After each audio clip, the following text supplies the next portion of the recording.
listening to the words of former political prisoner and martyred Walid Daqqa. It's going to be in Arabic and we'll read a translation afterwards.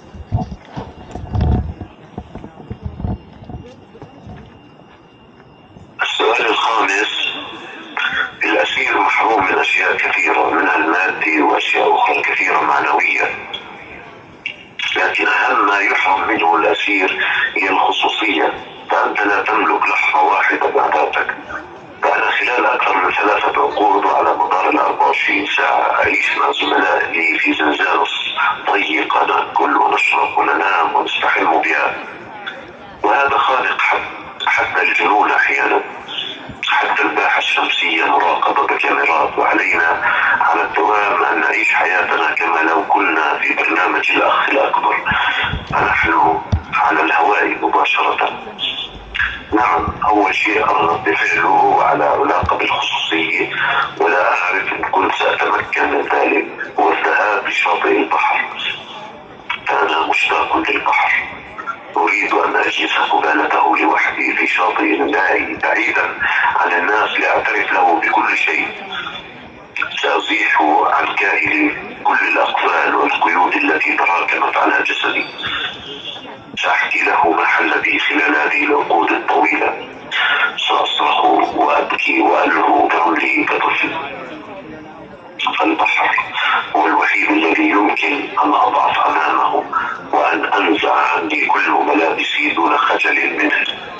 أمام البحر سأخلع عني وجع السنين علني أستعيد توازني. انتهى السؤال الخامس.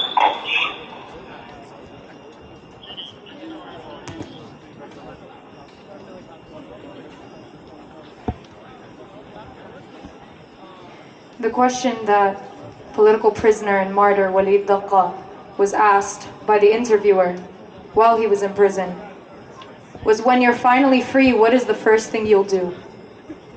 Walid responded, a prisoner is deprived of many things, both material and emotional, the most important being privacy. You don't get a single moment to yourself. For the past 3 decades, 24 hours a day, I've been sharing a cramped cell with my fellow prisoners. We eat, drink, sleep, and even shower in the same space, and it is suffocating beyond belief. Even the Sun Yard is under camera surveillance, so it feels like living in a reality TV show, constantly being watched. The first thing I want to do is go to the sea. I miss the sea so much. And I want to sit in front of it alone on a remote beach far from people. I want to confess everything to the sea, to get rid of all the locks and chains that have built up on me. I'll tell it everything that's happened to me over these long decades. I will scream, cry, and play in the sand like a child. The sea is the only place where I can let myself be vulnerable and stripped down without any shame. In front of the sea, I will shed the pain of the years, hoping I can find balance again. Last year, we were here, outside of the Zionist embassy, protesting for the release of the now martyred political prisoner, revolutionary, father, and writer Walid Daqqa. In 1984, Walid was sentenced to 37 years in prison by Zionist forces. He completed his sentence in 2023. Then his sentence was extended for 2 more years, despite his suffering from chronic lung disease and a rare form of bone marrow cancer. It was during this time, at 61 years old, that Walid was martyred at the hands of the Zionist prison authority. Shame! We remember our prisoners and our martyrs in every single thing that we do. Our prisoners are the compass of our struggle. Glory to Walid Daqqa, and long live every Palestinian prisoner whose resistance extended from the village of their birth to the walls of the prison cell where they ascended. May we recall their names and their sacrifice at the hour of liberation. يا شهيد ارتاح ارتاح، يا شهيد ارتاح ارتاح، احنا نواصل الكفاح ويا شهيد ارتاح ارتاح احنا نواصل الكفاح ويا شهيد ارتاح ارتاح احنا نواصل الكفاح. Make some noise.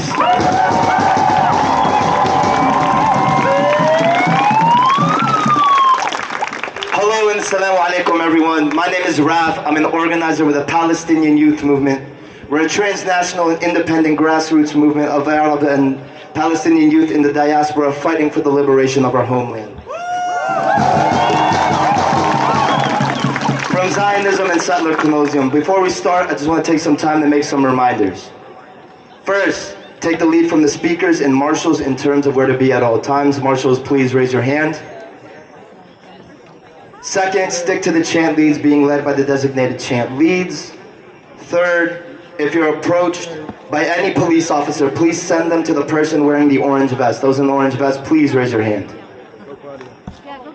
Lastly, if you hear me say mic check, respond with mic check. Mic check! Mic check! Mic check! Mic check! Mic check! Mic check! I want to begin by saying thank you to everyone who came out here today. Take a look around you. These are your siblings in our fight for the liberation of our homeland. And it is us, and only us, who will free Palestine.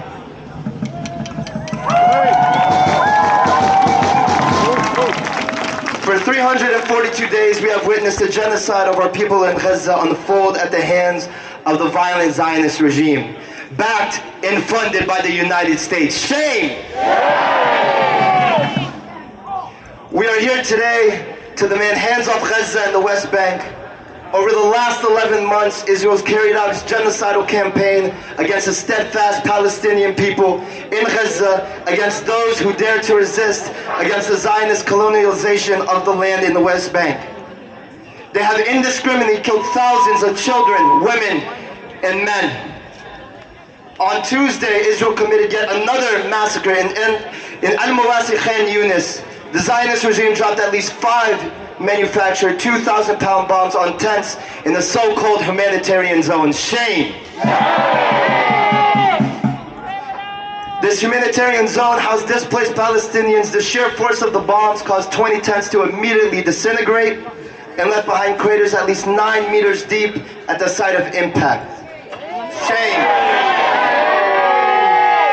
Rescue teams worked to dig through the mounds of sand and rubble in an attempt to locate any remaining signs of life as IOF warplanes continued to buzz dangerously overhead.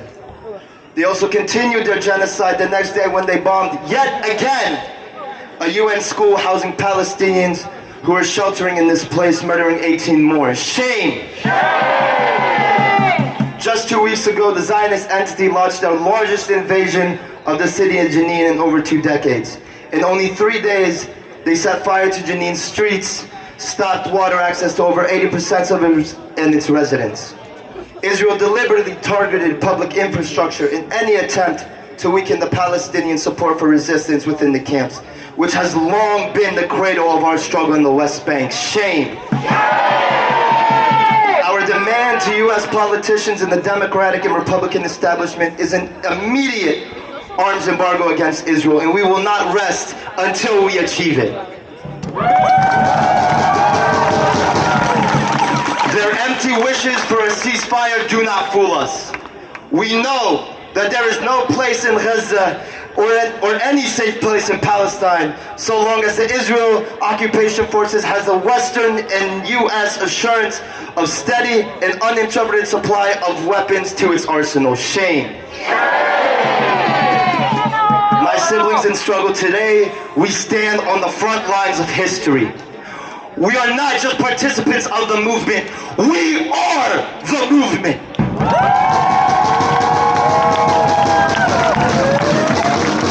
Our presence here shakes the very foundation of the empire that profits off our suffering. As Ghassan Kanafani once said, the Palestinian cause is not only a cause for the Palestinians, but for every revolutionary, wherever they are. We have taken the streets disrupting businesses as usual, causing chaos in the heart of this empire. And we will persist until our demands are met, until the genocide of Gaza ends, until the 17 years of Gaza ends, until the 76 years of this occupation crumbles, until Palestine is free from the river to the sea.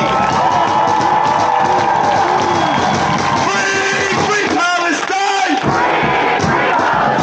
Free, free, free Palestine! From the river to the sea! Palestine will be free! Make some noise! Introducing our first speaker from Maryland to Palestine. Please make some noise.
No politician, no peace negotiation will ever end the Zionist occupation of Palestine.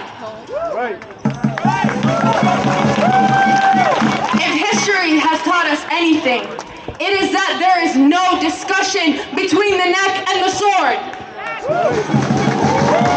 The level of suffering that Palestinians have been facing every day for almost 365 days has increased and increased and increased.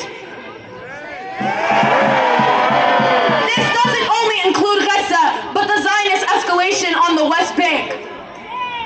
And I'm not here to explain the absolute mutilation of Palestinians, because we've seen it all. We have seen everything we need to know. The question is, what do we do next? What do we do with that? We get organized.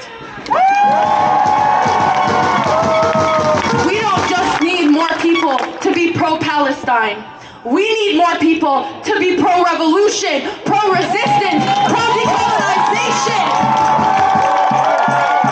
We need more people to become organizers until the entire working class of the entire globe is organized. And in order to get to that point, we have to acknowledge that growing up in the West, we have been brainwashed our entire lives. We have to unlearn every single thing that the U.S. has taught us is right. We will never be free if we believe even one bit that this system is the system that will save us.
politics. We refuse to put our trust in anyone whose hands are bloody from the 11 months of genocide, whose hands are bloody from murdering black people right here in DC and all over the US.